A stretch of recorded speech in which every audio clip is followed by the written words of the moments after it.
Chapter 8.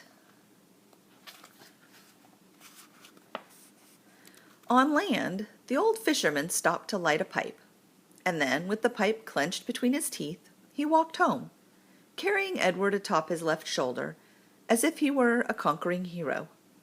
The fisherman balanced him there, placing a calloused hand at Edward's back. He talked to him in a soft, low voice as they walked. "You'll like Nellie, you will," said the old man. "She's had her sadness, but she's an all right girl." Edward looked at the small town blanketed in dusk, a jumble of buildings huddled together, the ocean stretching out in front of it all. And he thought that he would like anything and anybody that was not at the bottom of the sea. "Hello, Lawrence," called a woman from the front of a shop. "What have you got?" "Fresh catch," said the fisherman. "Fresh rabbit from the sea."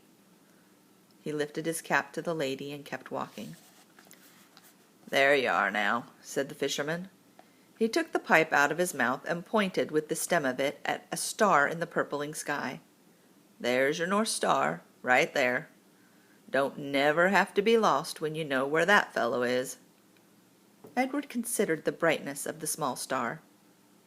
"Do they all have names?" he wondered. "Listen to me," said the fisherman. "Talking to a toy. Ah, well, here we are then." And with Edward still on his shoulder, the fisherman walked up a stone-lined path and into a little green house. "Look here, Nellie," he said. "I brought you something from the sea." "I don't want nothing from the sea," came a voice. "Aw, now, don't be like that, Nell. Come and see, then." An old woman stepped out of the kitchen, wiping her hands on an apron. When she saw Edward, she dropped the apron and clapped her hands together and said, "Oh, Lawrence, you brung me a rabbit." "Direct from the sea," said Lawrence. He took Edward off his shoulder and stood him up on the floor and held on to his hands and made him take a deep bow in the direction of Nellie. "Oh," said Nellie, "here." She clapped her hands together again, and Lawrence passed Edward to her. Nellie held the rabbit out in front of her and looked him over from tip to toe. She smiled.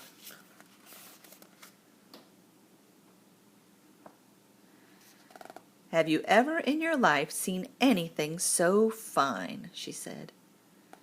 Edward felt immediately that Nellie was a very discerning woman. "She's beautiful," breathed Nellie. For a moment Edward was confused. Was there some other object of beauty in the room? "What will I call her?" "Susanna," said Lawrence. "Just right," said Nellie. "Susanna." She looked deep into Edward's eyes. "First off, Susanna, you will need some clothes, won't she?" That's the end of chapter 8.